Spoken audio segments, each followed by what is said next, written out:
India की आज़ादी से लेकर अब तक रशिया अनडाउटेबली इंडिया का मोस्ट रिलायबल पार्टनर रहा है, जिसने कई बार वीटो का यूज कर इंडिया को यूएन में बचाया है। इवन इंडिया अपने ज्यादातर हथियारों के लिए रशिया पर डिपेंड करता है, मगर पिछले कुछ सालों से फ्रांस इंडिया के लिए नया रशिया बनते जा रहे हैं। एक तरफ जहां रशिया अपने जियोपॉलिटिकल इंटरेस्ट को देखते हुए चाइना के साथ अलाइन हो रहा है, वहीं दूसरी तरफ फ्रांस भी आज के दिन इंडिया का सेकंड लार्जेस्ट वेपन सप्लायर बन चुका है। और इसी के साथ फ्रांस ने रशिया को रिप्लेस करने का काम शुरू कर दिया है as India's most reliable partner. France wants to be India's best partner in boosting its defense manufacturing. France ने भी अपने नेशनल स्ट्रेटेजिक रिव्यू में भारत को एक की पार्टनर बताया है।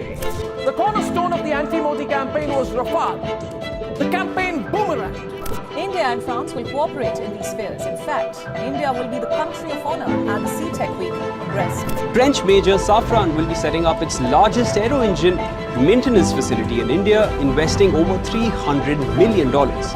फ्रांस के रिलेशन वैसे तो इंडिया के साथ हमेशा से अच्छे रहे। 1998 में जब इंडिया ने न्यूक्लियर टेस्ट किया था, तब France one of the first western countries में था जिसने इंडिया के इस मूव को सपोर्ट किया था। और इसी के साथ जहां यूएसए और यूके ने इंडिया पर दुनिया भर के सैंक्शंस लगा दिए थे, वहीं दूसरी तरफ फ्रांस वो पहला कंट्री था जिसने इंडिया के साथ civil nuclear cooperation agreement sign किया था। और रशिया के बाद फ्रांस ही वो देश था जिसने इंडिया की न्यूक्लियर रिएक्टर्स को बनाने में मदद की थी। इवन फ्रांस सपोर्ट करता है इंडिया की दावेदारी को इन न्यूक्लियर सप्लायर ग्रुप। एक बार अगर इंडिया न्यूक्लियर सप्लायर ग्रुप का मेंबर बन जाता है तो इंडिया बहुत इजीली न्यूक्लियर रिएक्टर्स बिल्ड कर पाएगा, जिससे क्लाइमेट चेंज से लड़ने में हमें बहुत मदद मिलेगी। और यही मुद्दा इंडिया ने COP 26 के अंदर इन सारे विकसित देशों के सामने उठाया था, मगर चाइना ने इंडिया की एंट्री को ये कहते हुए ब्लॉक कर दिया कि इंडिया ने कभी एनपीटी को साइन ही नहीं किया। अब ये एनपीटी क्या है? तो एनपीटी का फुल फॉर्म है न्यूक्लियर नॉन प्रोलिफरेशन ट्रीटी, जिसमें सीधे सीधे लिखा है कि यूएसए, फ्रांस, यूके, चाइना और रशिया के अलावा कोई भी और देश न्यूक्लियर वेपन्स को ऑपरेट नहीं कर सकता। और इस ट्रीटी को इंडिया ऑब्वियसली साइन नहीं कर सकता, क्योंकि इंडिया के पड़ोस में पाकिस्तान और चाइना दो न्यूक्लियर आर्म कंट्रीज हैं, जिनसे प्रोटेक्शन के लिए हमारे पास न्यूक्लियर वेपन्स होना बहुत जरूरी है। मगर इंडिया ने नो फर्स्ट यूज की पॉलिसी को अपना रखा है, जिससे इंडिया कभी भी न्यूक्लियर वेपन्स को पहले यूज नहीं करेगा। और इसी वजह से फ्रांस एनएसजी के अंदर इंडिया का सपोर्ट करता है। और इसके अलावा फ्रांस ने इंडिया के साथ लमोआ एग्रीमेंट भी साइन कर रखा है, जिससे फ्रांस और इंडिया दोनों एक दूसरे के मिलिट्री बेसिस को यूज कर सकते हैं। और फ्रांस लेटेस्ट मेंबर भी बना था इंडियन ओशन रिम एसोसिएशन का, जिसमें इंडिया, साउथ अफ्रीका और मालदीव समेत 23 देश शामिल है।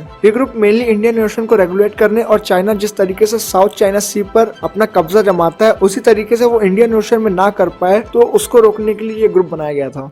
अभी रिसेंटली एक फनी इंसिडेंट हुआ था जहां पे चाइना ने भी IORA को कॉपी करते हुए अपना एक नया ग्रुप बना दिया, जिसमें उसने नेपाल, अफगानिस्तान, ऑस्ट्रेलिया और मालदीव समेत 19 कंट्रीज को शामिल कर लिया। मगर नेपाल और अफगानिस्तान एक लैंडलॉक कंट्री है जिनका कोई भी कनेक्शन नहीं है इंडियन ओशन के साथ, तो उनको ऐसे ग्रुप में शामिल करने का कोई पॉइंट नहीं बनता। और वहीं दूसरी तरफ ऑस्ट्रेलिया और मालदीव ने आगे चलकर ये क्लियर किया कि उन्होंने कभी भी ऐसे ग्रुप में शामिल होने के लिए हामी नहीं भरी थी। चाइना ने अपने मन से ही ऐसा ग्रुप बना डाला। वहीं एक तरफ जहाँ चाइना ने नेपाल और अफगानिस्तान को ऐसे ग्रुप में शामिल किया, मगर इंडियन ओशन में बनाए हुए ग्रुप में इंडिया को शामिल नहीं किया। इंडिया लिटरली आज के दिन सुपर पावर है इंडियन ओशन में। तो कहीं ना कहीं चाइना एक प्रोपेगेंडा कर रहा था जो कि पूरी तरीके से फेल हो गया। बट यहाँ सवाल ये आता है कि फ्रांस तो एक यूरोपियन देश है, तो उसका क्या रोल है इंडियन ओशन में? तो देखिए, जैसे ब्रिटेन ने इंडिया और पाकिस्तान इन सारे देशों पर रूल किया था, सिमिलरली फ्रांस की भी कई सारी कॉलोनीज थी इंडियन ओशन में। और आजादी के बाद फ्रांस इन सारे देशों का डिफेंस देखता है, तो इसी वजह से फ्रांस के कई सारी ओवरसीज टेरिटरीज है मालदीव्स के पास इंडियन ओशन में। इनमें से एक आइलैंड है रीयूनियन आइलैंड, जिनका यूज इंडिया और फ्रांस कर रहे हैं ज्वाइंट ऑपरेशन में। वहीं दूसरी तरफ फ्रांस इंडिया को रफाल फाइटर जेट सप्लाई कर रहा है, और right now France second largest weapon supplier है इंडिया को आफ्टर रशिया। पॉसिबिलिटी है कि फ्यूचर में फ्रांस रशिया को बीट करते हुए इंडिया का लार्जेस्ट वेपन सप्लायर बन जाए, क्योंकि आज के दिन फ्रांस बहुत हद तक एक इंडिपेंडेंट फॉरेन पॉलिसी फॉलो करता है। और जिस तरीके से रशिया चाइना को और अमेरिका पाकिस्तान को वेपन सप्लाई करता है, वैसे फ्रांस ने कभी भी चाइना और पाकिस्तान को वेपन सप्लाई करने का प्रपोजल नहीं रखा हाल ही के कुछ सालों में। तो इससे फ्रांस एक बहुत ही रिलायबल पार्टनर बन जाता है इंडिया के लिए लॉन्ग टर्म में। और तो और फ्रांस के पास यूनाइटेड नेशन सिक्योरिटी काउंसिल में एक परमानेंट सीट भी है, जिससे वो इंडिया को यूनाइटेड नेशन में चाइना और पाकिस्तान के प्रोपेगेंडा से बचा सकता है। और यूनाइटेड किंगडम के हटने के बाद France one of the most powerful member है यूरोपियन यूनियन में, जिससे इंडिया को यूरोपियन यूनियन के साथ फ्री ट्रेड एग्रीमेंट साइन करने में आसानी हो सकती है। और सिर्फ इंडिया को ही नहीं, फ्रांस को भी इंडिया की बहुत जरूरत है। फ्रांस बिलियंस ऑफ डॉलर्स कमाता है इंडिया को वेपन्स बेच के। और ऑकस डील, जिसमें फ्रांस को एक $90 बिलियन